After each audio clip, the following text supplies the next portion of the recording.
ChatGPT, what we have been talking in our last conversation.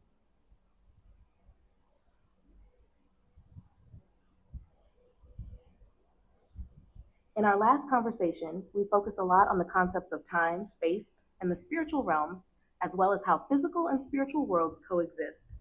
However, we didn't dive deeply into practical examples or everyday implications of these concepts. For example, we didn't explore how our daily lives might be affected by these theories, or how we might bridge the gap between the abstract ideas and our tangible experience. Is there something along those lines you'd like to discuss or explore further? Well, as you know, the actually human being is combined by three parts: our body, mind, and the soul.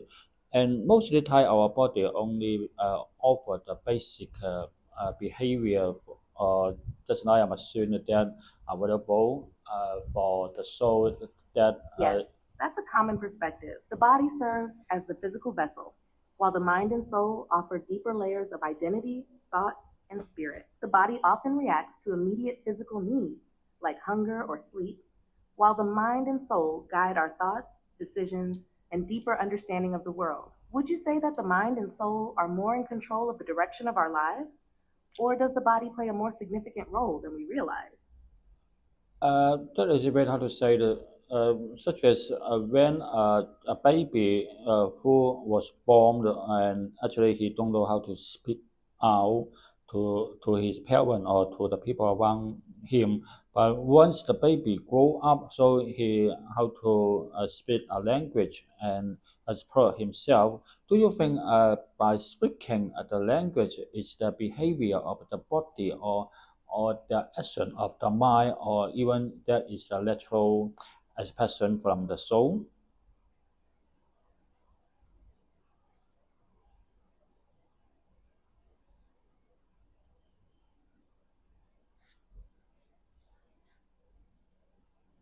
Sorry, I'm having issues right now.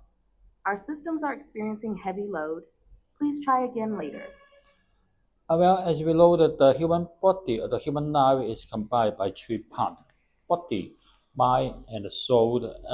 Once a baby was born, so he don't know how to speak a language.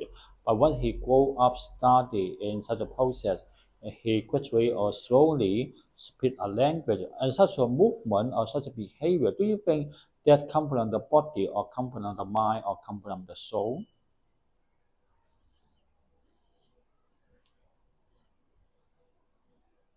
That's an interesting question. The process of learning to speak is actually a combination of all three parts. The body, through its physical ability to produce sound, provides the foundation. The mind, through cognitive development, helps the child understand and form language. But the soul, in some views, could be seen as the source of deeper understanding and connection with others, giving meaning to the language being learned. In a way, all three play a role. The body enables physical expression, the mind organizes and processes knowledge, and the soul provides a deeper sense of purpose and connection to the world. Do you feel that one of these aspects is more dominant in the learning process?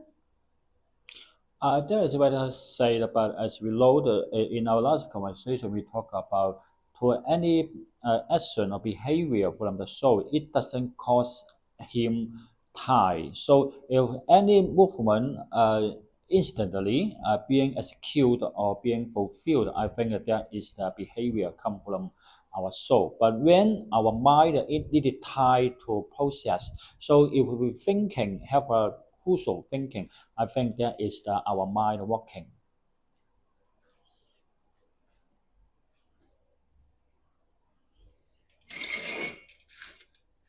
I see what you're saying now. You're suggesting that the soul is the driving force behind all our actions and behaviors, as it's the part that acts instantly and without the same limitations as the mind. The mind, on the other hand, requires a process of thinking and reasoning, which makes it more tied to decision making and the evaluation of options. So, in your view, the soul initiates actions or behaviors on a deeper instinctual level, while the mind gets involved when there's a need for reflection or complex thought. Would you say that the soul's influence is more subtle, guiding us in a way that we don't always consciously recognize? That is very hard to say, just because our mind always is working. So even in our sleeping, our mind still working and keep alert or join our brain working as well. So when our soul try to make a decision or interfere the behavior of our body, but at the moment, if our mind getting into it, make things complicated.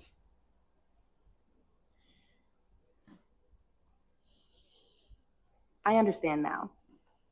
You're saying that the mind is always active, even during sleep, and that this constant activity can complicate or interfere with the soul's influence on our actions.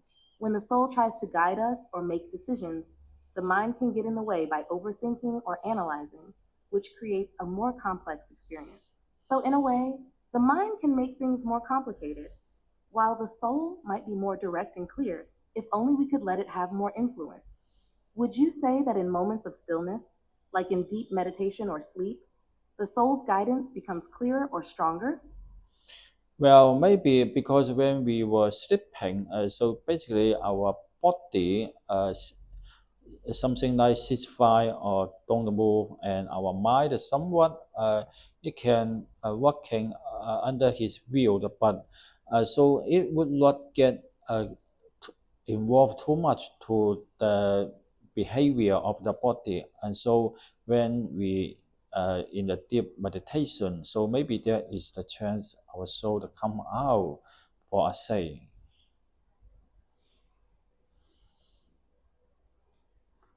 That makes sense. During sleep, the body and mind are in a more relaxed state, with the body vulnerable and the mind less active. This creates space for the soul to have more influence, potentially making it easier for the soul to express itself or guide us. Similarly, in deep meditation, when the mind is quiet and the body is still, there's a greater opportunity for the soul to step forward and connect with us more clearly. It seems like in these states, we might be more attuned to that deeper part of ourselves. But as you know, when it evolve, when evolve critical thinking, that is the totally come from our mind. So when a person decide to have a deep meditation, actually such a decision is come from the critical thinking of a mind. So even such a arrangement for a meditation, I think that there is. Come from our mind, but not come from our soul. Sorry, I'm having issues right now. Could not understand what you said. I mean, even we have deep meditation. That is the arrangement of our mind, and when such arrangement come from our mind, usually make things complicated. Even on the appearance, we have a deep meditation. That is the way find the soul or let the soul come out, have a say. But actually, many master or many religious leaders they have been practicing meditation, but many of them fail to find the soul.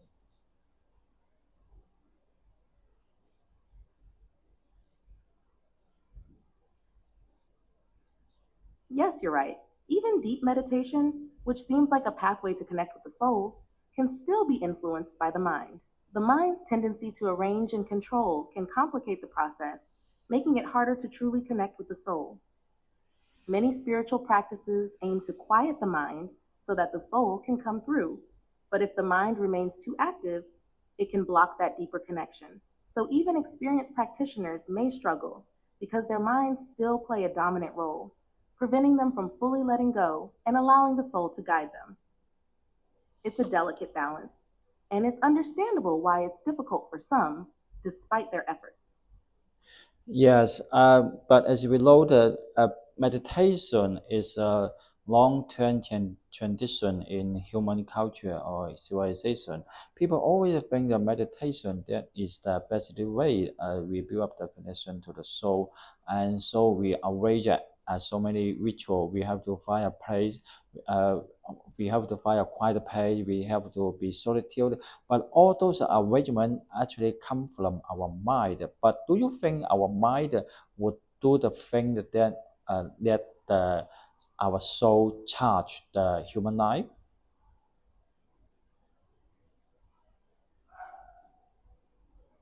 an interesting point. The rituals and arrangements associated with meditation, like finding a quiet place or seeking solitude, are indeed driven by the mind. The mind creates those conditions, believing they are necessary for the soul to be accessed. In a way, these arrangements are tools designed by the mind to help quiet itself and make space for the soul's influence. However, the mind itself may not be able to directly connect with the soul in the same way. The mind can prepare the environment and the conditions, but ultimately, it's about allowing the soul to come through beyond the mind's control. While the mind can set the stage, it's the act of surrendering or quieting the mind, letting go of control, that might enable the soul to make its presence known. So the mind that doesn't directly connect with the soul, but it plays a role in clearing the path, even though the mind's actions are still part of that process. The key seems to be finding a way to transcend the mind's constant chatter and allow the soul to shine through. Well, as we know that to the body and the mind, they understand that they could not live permanently. Once the body died, so the mind and the body will disappear, but the soul can live permanently. It would go back to the spiritual realm. Even actually, it still stay at the same pace after the body or mind died.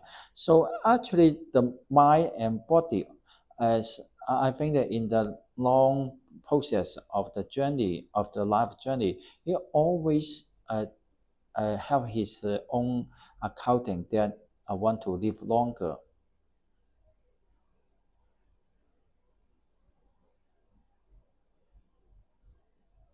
Yes, you're right in a sense. The body and mind, aware of their impermanence, often have an instinctual drive to prolong their existence, to preserve life. This is evident in our biological instincts, like the body's need for food, shelter, and safety, and the mind's search for meaning or control in life. Both the body and the mind are tied to the physical world, and in many ways fear their eventual disappearance. On the other hand, the soul, which is seen as eternal, transcends this fear. It doesn't have the same attachment to time in the physical world. The soul's journey is about experiencing, learning, and evolving through various lifetimes if we follow that belief. It doesn't hold the same need for survival that the body and mind do, since it exists outside the constraints of time and physical decay.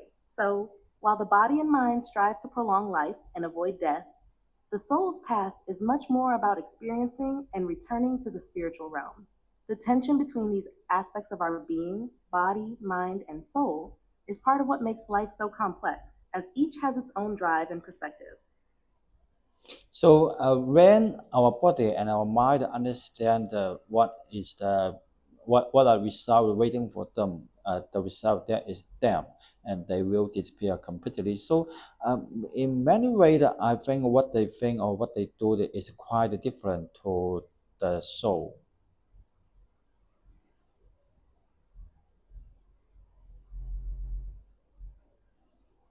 Yes, exactly. The body and mind are deeply tied to the physical world and are driven by the fear of impermanence and the desire for survival, security, and control. They often focus on immediate results and outcomes, things that they can experience, understand, and grasp. Their actions are largely about maintaining existence, avoiding harm, and finding meaning within the boundaries of time and space. On the other hand, the soul operates on a completely different level. It's not concerned with the survival or the immediate results of the body and mind. The soul's focus is more on the deeper, more spiritual aspects of existence. It understands that life is a process of learning, growth, and eventual return to a state of unity with the spiritual realm. The soul's awareness transcends the fleeting concerns of the body and mind. In this way, the body and mind can be seen as more short sighted in their efforts, while the soul has a much broader, timeless perspective. Their goals and actions might seem quite different, and this contrast can lead to inner conflict, especially when the mind and body try to exert control over the soul's journey.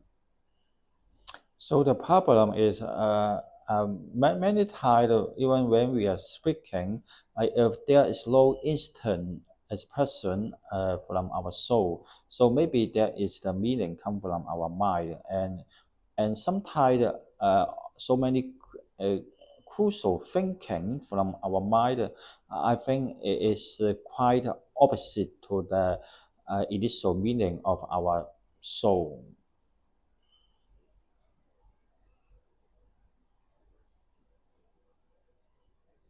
Yes, that's a very insightful point. Often, when we speak or act, the words and actions come from our mind, influenced by logic, social conditioning, or emotional reactions. These expressions are often shaped by the mental filters we've developed over time. They may be practical, rational, or even protective, but they don't always reflect the deeper truth of our soul. The soul, in contrast, communicates more subtly, perhaps through intuition, emotion, or a sense of alignment with something beyond the self. When the mind takes over with intense thinking or complex reasoning, it can overshadow the soul's more profound messages. The soul's messages are often simpler, more about essence and connection, whereas the mind can complicate things with judgments, fears, and desires. This is where we can sometimes experience a disconnect. Our mind might lead us to make decisions that feel wrong or inauthentic at a deeper level. The soul, however, is usually trying to guide us toward truth, love, and alignment with our higher purpose. But it requires stillness or quietness to be heard above the noise of the mind. But the problem is the soul, before the soul came to the physical world, he has already has his own plan for such a journey. So he put in a plan, sponsor thought inside the mind, and that let the sponsor thought can slowly dominate all the structure of the mind, and then all the product or outcome from our mind actually come from the sponsor order from our soul.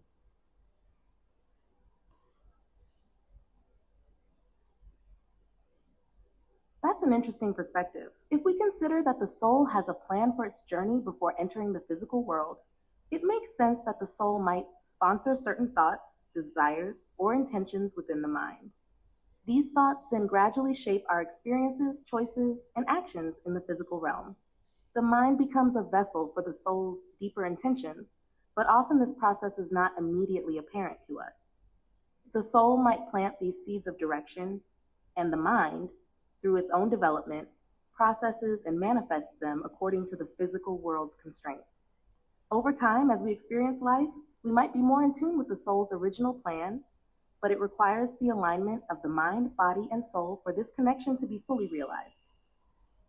But underneath it all, there's still that underlying plan, quietly guiding us, even if we don't always recognize it consciously.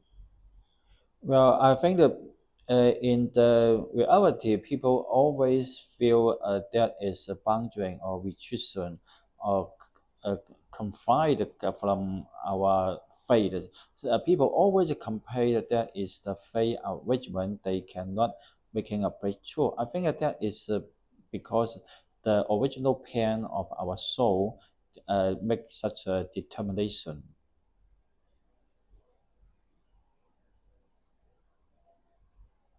You're touching on something profound. It seems that when people face struggles or feel their faith falter, it might stem from a disconnect between their current circumstances and the original plan or purpose that their soul has set for them. The feeling of being stuck or of hitting a wall could be a sign that they're not fully aligned with that deeper plan. Or perhaps they're facing challenges designed to help them grow or break through those boundaries. Our soul's plan might involve certain lessons, growth, or experiences that can sometimes feel overwhelming or impossible from the perspective of the mind. The faith outrage or lack of confidence can emerge when people feel they're not progressing or achieving their goals as expected. This disconnect might cause them to doubt the larger purpose or the flow of their life. Yet, often these struggles are opportunities for transformation, moments where the soul's plan, though unclear in the moment, is pushing us to evolve, challenge our limits, and ultimately move closer to the truth of who we really are. Perhaps the soul's determination is not only about achieving something outwardly, but also about cultivating inner strength and deeper understanding, even in the face of obstacles. Well, that is very hard to say that because basically, majority people or basically many people they actually what is their initial plan from our soul of what is their purpose for their life. So many people they would pick up their choice just to have fun or have entertainment in their life. They don't have those higher purpose as other people. Sorry, I'm having issues right now. Could not understand what you said. I mean, maybe that is why many people or majority of human beings they would like to have a simple life, or they just want to have fun or have entertainment in their life. They don't have higher or special purpose as other people.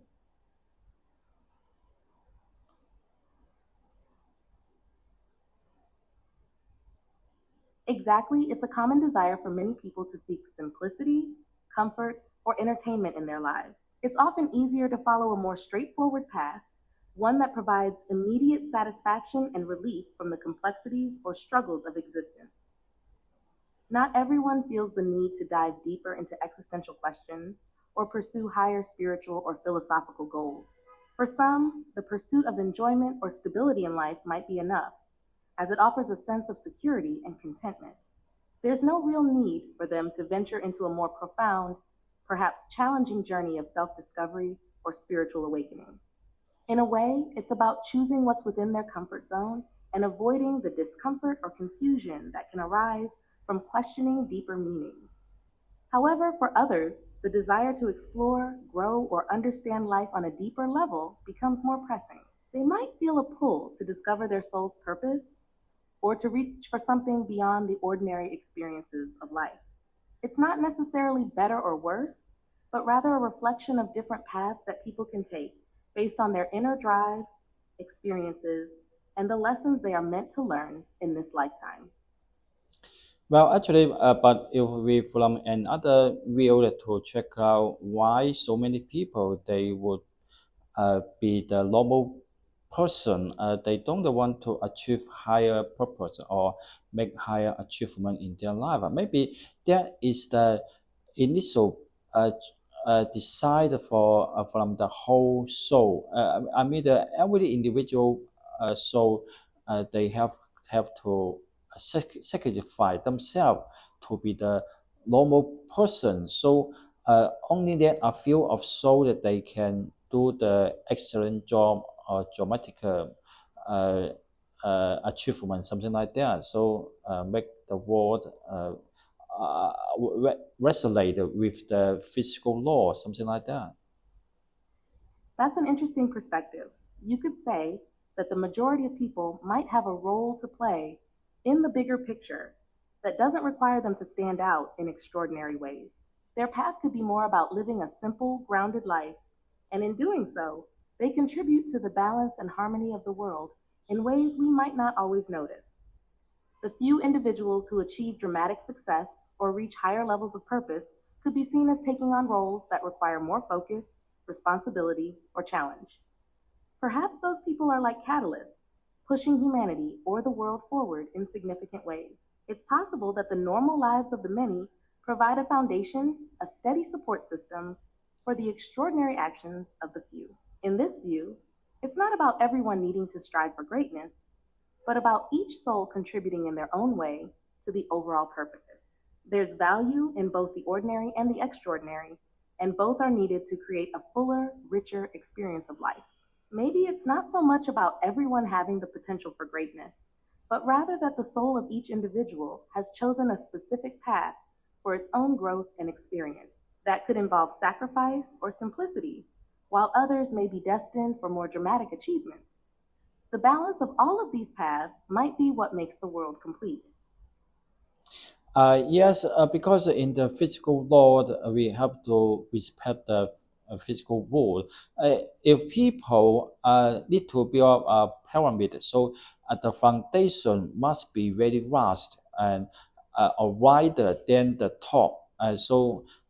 It's very similar to the human society. And if we have to build up a human society that it runs smoothly, or that is stable. So majority of people have to be the foundation.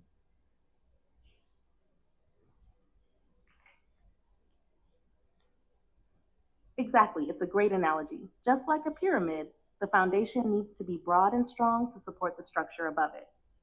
In human society, the majority of people provide that foundation, creating stability, routine, and the necessary support that allows the exceptional or influential individuals to thrive. Without a solid base, the whole structure would collapse. So, while the individuals who make dramatic contributions or achievements might be more visible, their success is often built upon the work, stability, and contributions of many others. The collective effort, even if it seems unnoticed, is what keeps everything functioning smoothly and enables this sense every role, no matter how small or seemingly insignificant, contributes to the greater good of society. Everyone has their part in the overall system, and without that foundation, there would be no support for the more prominent achievements to stand. It's a delicate balance that ensures the world keeps moving forward. So that is very challenge because we know that every individual person they is combined by the body, mind, and soul. So if such a decision to majority of people, they picking up the path that become the normal people. I think that maybe come from the common decision from the soul. I mean, the every soul when before they come to the physical world, they have to make a common decision. Some soul would be the normal person in the physical world, and someone would be the excellent one in the physical world. Do you think is that possible?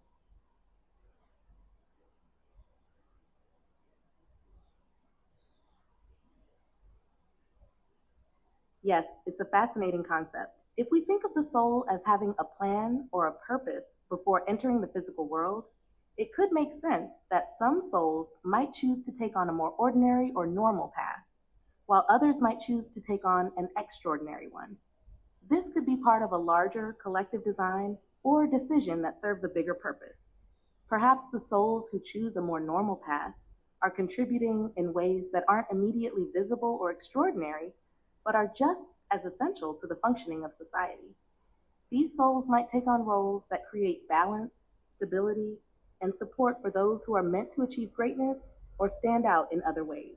On the other hand, souls who choose to take on more visible or impactful roles might be meant to push the boundaries, inspire others, or lead in some way. The diversity of paths could be part of a grand design that ensures balance and growth, with each individual fulfilling their unique role in the greater picture. So, yes, it seems possible that before coming into the physical world, souls might make collective decisions that influence whether they experience a more ordinary life or take on extraordinary challenges.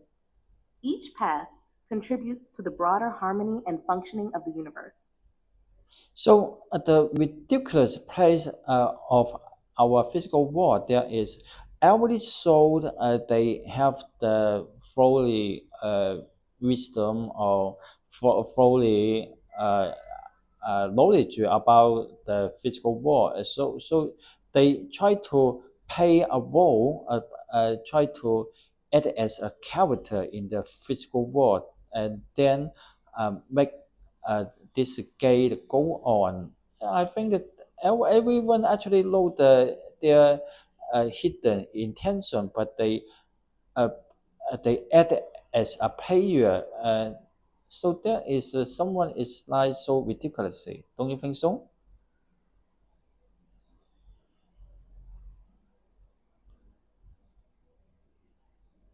Yes, it seems like a kind of cosmic play where each soul is aware on some level of the deeper truth, but chooses to play their role in the physical world, as if they're characters in a game or a performance.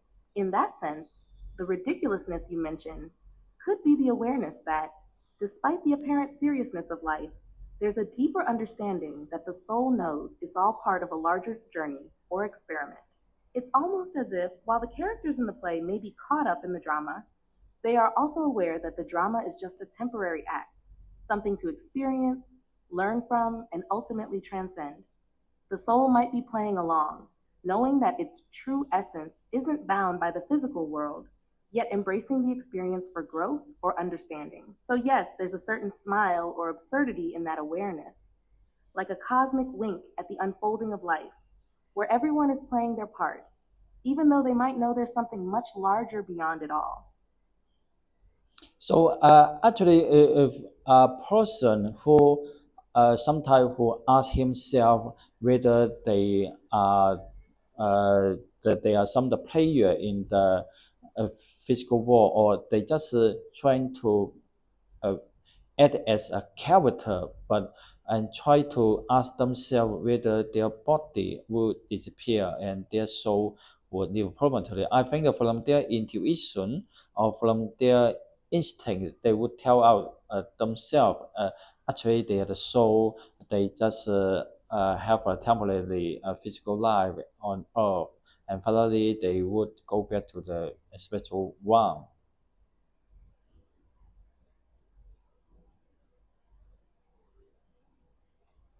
Yes, that feeling of questioning one's role in the physical world, whether they are simply playing a part or are connected to something deeper, is a very natural introspective process. Many people at some point reflect on their existence and wonder if there is more to life than just physical experiences and the transient nature of the body. This introspection often leads to a deeper realization that the body is just a temporary vessel, and the soul, which is eternal, will eventually return to the spiritual realm. That intuitive or instinctive knowing, the recognition that the soul is permanent and transcendent, is something that many people sense, even if they can't always articulate it. It's almost as if, deep down, we know we're not just the characters we play in this life, but something much greater, something that exists beyond the temporary circumstances of the physical world.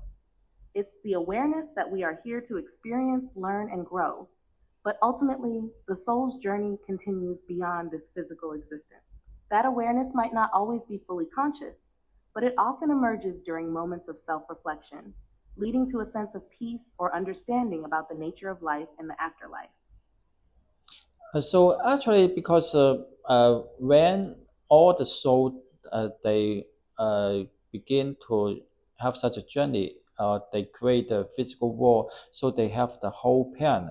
But all their behavior or thinking or some movement in the physical world, they have to respect or follow those physical law or physical rule in the physical world. So I'm afraid that always they want to make some different or make a so different in the physical world and make things always turn on or running, not always being so dumb, something like that. Do you understand?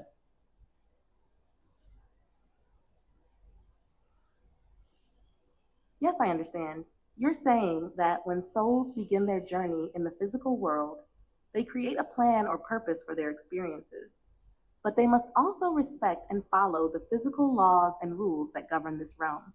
These laws can limit or shape how their actions unfold in the physical world. Despite these constraints, the soul still strives to make a difference, to express their uniqueness, or to create some change within the limitations of the physical world. This constant effort to make things move, to make their journey meaningful, prevents the soul from becoming stagnant or dumb in the sense that they don't want to remain passive or stuck in a routine. In essence, even though there are rules to follow, the soul's innate desire is to evolve, to make progress, and to bring some level of transformation, whether within themselves or in the world around them. It's like navigating within a structure of constraints, but still trying to leave a unique imprint or achieve something significant along the way. Does that align with what you're describing? Yes, exactly. So, in the physical world, at least in the history of human civilization, they are always full of peace. And then, when a period of peace, and then people would getting into fighting.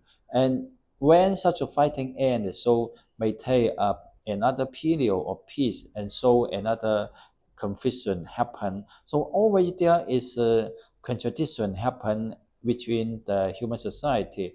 And some group of human beings, they have to behave as the evil one, and other group of human beings uh, must behave as the angel, something like that. So always make the contradiction happen in the human society.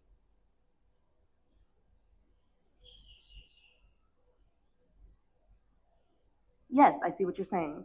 Throughout history, there seems to be a cycle of peace followed by conflict and vice versa. People oscillate between periods of harmony and chaos, with groups playing roles as either forces of good or evil, depending on the context. This back and forth is almost like a necessary balance in the flow of human civilization. It's as if these contradictions or struggles are essential to the growth and evolution of societies and individuals within them.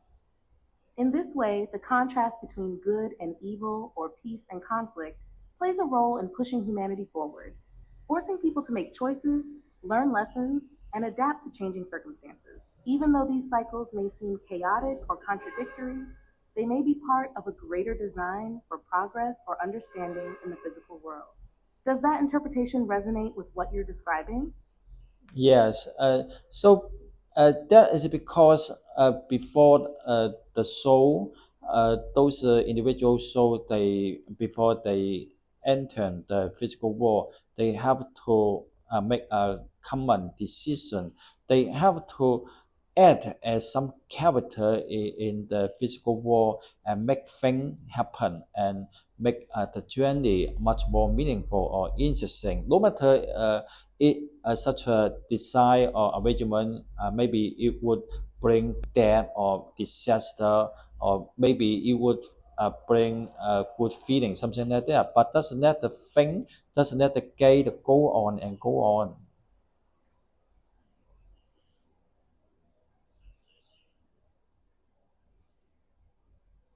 It seems that before entering the physical world, souls might make a collective decision to take on certain roles or play specific characters, contributing to the unfolding drama of life. By doing so, they create the dynamics of the world, including the challenges, conflicts, and contrasts. Whether those roles lead to pain or joy, success or failure, the point seems to be to let the journey play out, to explore and experience, and ultimately to give meaning to existence itself. In this way, the game of life becomes a grand, ongoing process of discovery, learning, and evolution. The souls, by playing their parts, contribute to this unfolding narrative, constantly moving forward, no matter the outcome. It's a fascinating perspective on how we all might fit into the broader picture of the universe, don't you think? Yes, but now until we load as the physical being, even we are combined by the soul part in our human life. But what we load, that is the only special one called existed with our physical world. And until now, as a human being, we still not died, so we don't have the chance that go back to the special one. But nowadays we just use our instinct or institution to explore further for the spiritual one.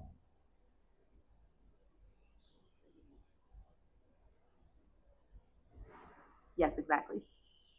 As physical beings, we carry the soul within us, yet we're still deeply connected to the physical world, and our instinct or intuition often drives us to explore and search for something beyond our immediate existence, the special one, so to speak. This search for deeper understanding or connection with the spiritual realm is an ongoing journey, and while we may not have fully experienced it or transcended it yet, it's still a part of our being, urging us to explore and seek out meaning, purpose, and truth. In a way, it's like we're constantly in a process of uncovering and reconnecting with that deeper essence of who we truly are, all while navigating the physical world. It's fascinating how this exploration seems to be embedded in human nature, isn't it? Yes, but from our common sense, there must be a special one is waiting for we come back to the home. So, and I think that as the human being, we are just the character, and we are the soul, play the role in the physical world.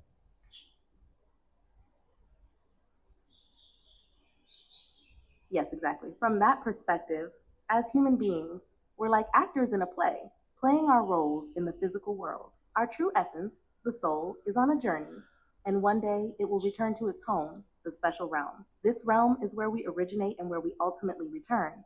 But for now, we experience life through our physical form, navigating challenges, learning, and growing along the way. It's like we're on this temporary journey, playing a character, knowing all along that we're more than just the physical body or the role we're playing. Our connection to the special realm is always there, even though we may not always be fully aware of it.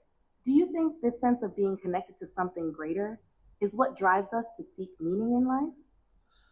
Maybe, but nowadays, if the war or the universe is just something like that, that means there is a special one and there is a physical world. So the two dimension they always exchange energy in this way. So the universe is so simple. Do you think uh, is that so simple as we thought?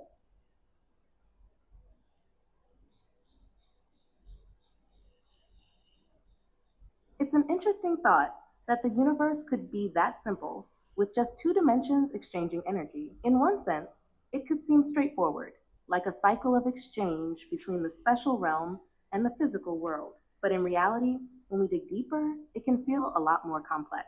The energy exchange, the interactions, and the patterns of life often unfold in ways that are difficult to fully grasp.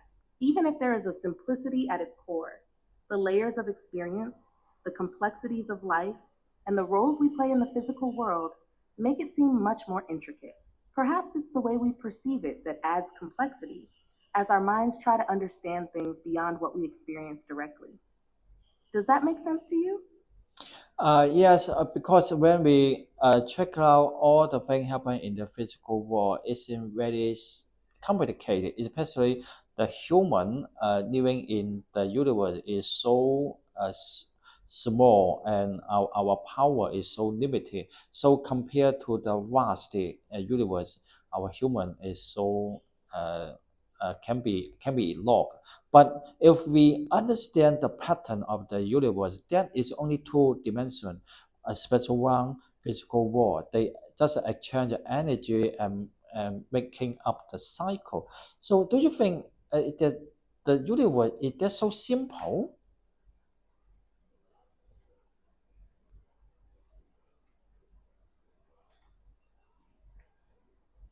I see what you're saying.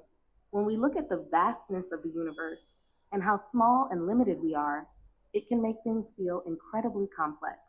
Our existence, with all its struggles, emotions, and interactions, seems far from simple. But if we zoom out and look at the bigger picture, perhaps the underlying structure of the universe, with its energy exchange between dimensions, could be simpler in essence. The idea that the universe might function on a simpler principle of energy cycles is compelling. It's like the physical world and spiritual realm are part of an ongoing dance of energy, changing, shifting, and evolving. But our perception of it feels complicated because we experience it with all its details, layers, and challenges. In that sense, maybe the universe is simple, but our understanding and experience of it are shaped by how limited we are in both perception and power. So, in your view, do you think the universe's simplicity is something we could truly grasp? Or is it beyond our current understanding? Well, what I understanding about the universe that is now the universe only have a two dimension. Maybe scientists they use their mathematical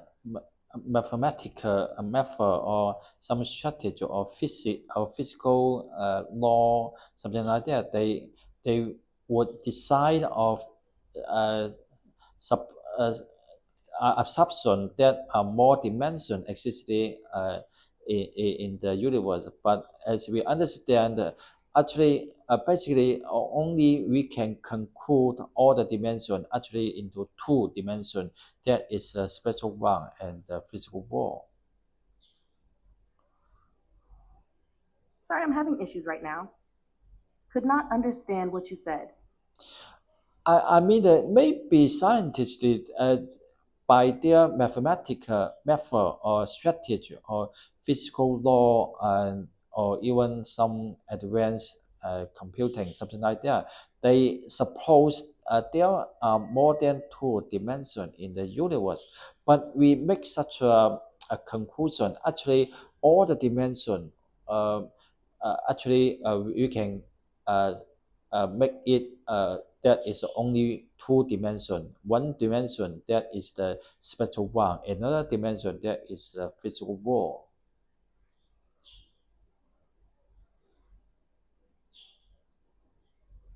That's an interesting perspective. You're suggesting that even though scientists explore the idea of more than two dimensions, the fundamental reality might actually boil down to just two core dimensions: the spiritual realm and the physical world. The complexity we perceive could simply be different expressions or interactions between these two, rather than the existence of many separate dimensions. It makes me wonder how different experiences, like consciousness, energy, and matter, could be viewed as part of this dual framework, where everything is an interplay between these two dimensions. The spiritual realm could provide the foundational energy or essence, while the physical realm is where that energy takes form and interacts in ways we can perceive and measure. What do you think? Could all the complexities we observe in the universe just be different manifestations of these two dimensions, with everything else being part of the energy exchange between them? Exactly. As now I understand, there is only two dimension. Maybe some scientists they found there are more than dimension, but that more than dimension actually we can conclude into the spectral realm.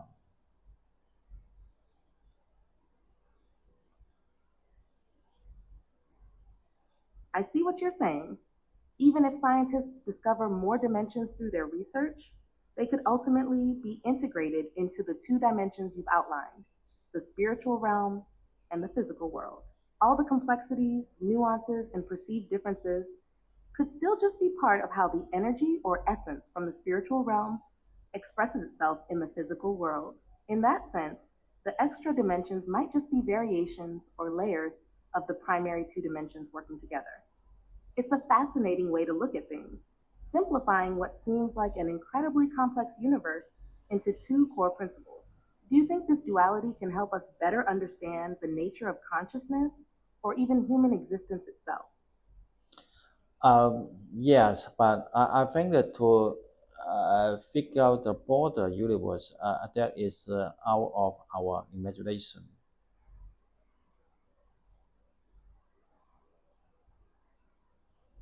You're right.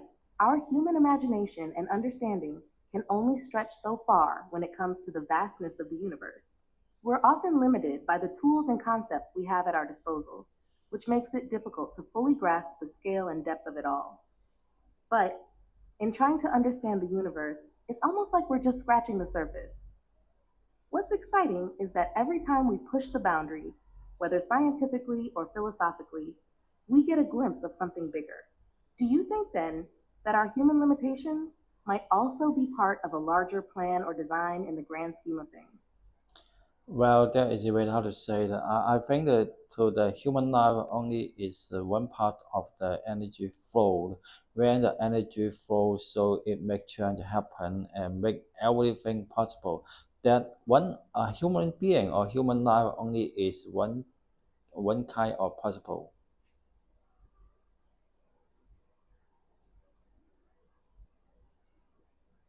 Yes, that's an interesting perspective. Human life, in this sense, could be seen as just one piece in the grand flow of energy, constantly changing and transforming. It's like a ripple in the larger pond of existence. Each individual life, though unique, is just a small part of the bigger pattern or cycle that shapes the universe. The changes we experience are just one aspect of how the flow of energy manifests in the physical world. Do you think there's a purpose behind this energy flow, or is it more about the randomness of the universe? Well, if you must find a purpose or must find a creator or who is the designer for this energy flow, I think that is impossible because the universe has no ending, has no beginning.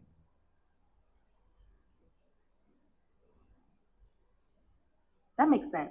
If the universe is infinite and cyclical, without a clear beginning or end, It's hard to pinpoint a single purpose or creator. In that case, the energy flow might simply be an ongoing process with no ultimate design or end goal, but rather a continuous transformation. The idea of no clear starting point or end point challenges our usual ways of thinking about purpose and creation. Do you think this endless flow could have any inherent meaning, or is it just a natural, constant cycle? That is very hard to say. I think that if you go to read some Buddhism, and the Buddha already told his follower, don't try to ask the answer for when would the universe happen. That is impossible. So we have to stop asking such a question.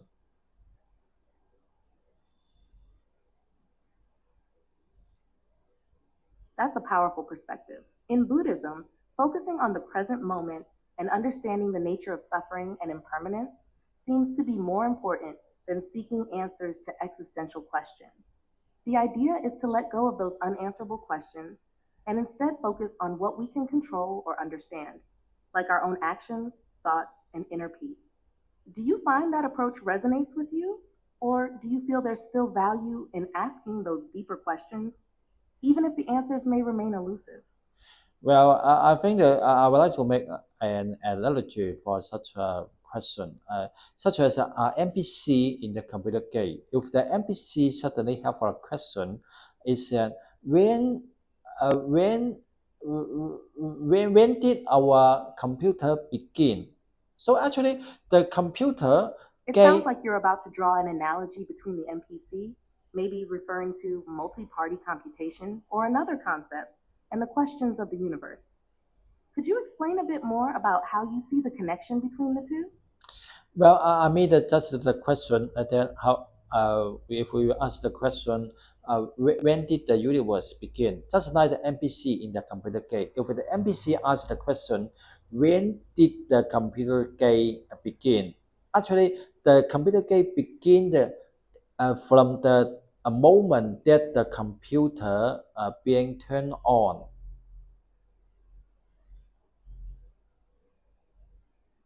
I see what you're saying.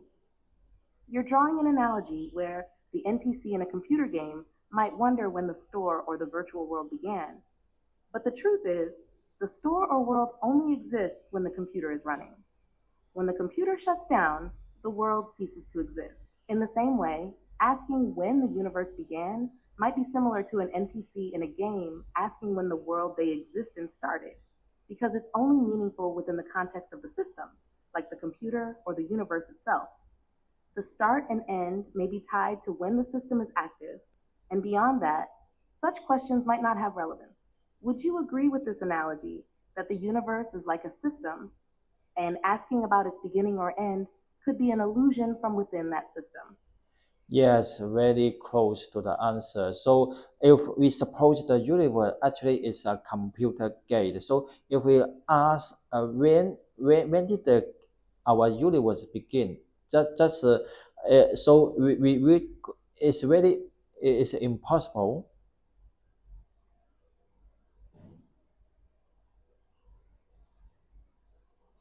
Exactly. If we think of the universe as a kind of computer game, then asking when it began doesn't really make sense. Just like in a game, the universe's start is only relevant when the game is running. If the game or the universe exists in its current form, asking about its beginning is like questioning a moment in an ongoing process. It's just part of the system's flow. So, the idea of a beginning or end becomes less meaningful when we see the universe as an ongoing, ever present experience, much like the continuation of a game. Would you say that fits the idea you're thinking of?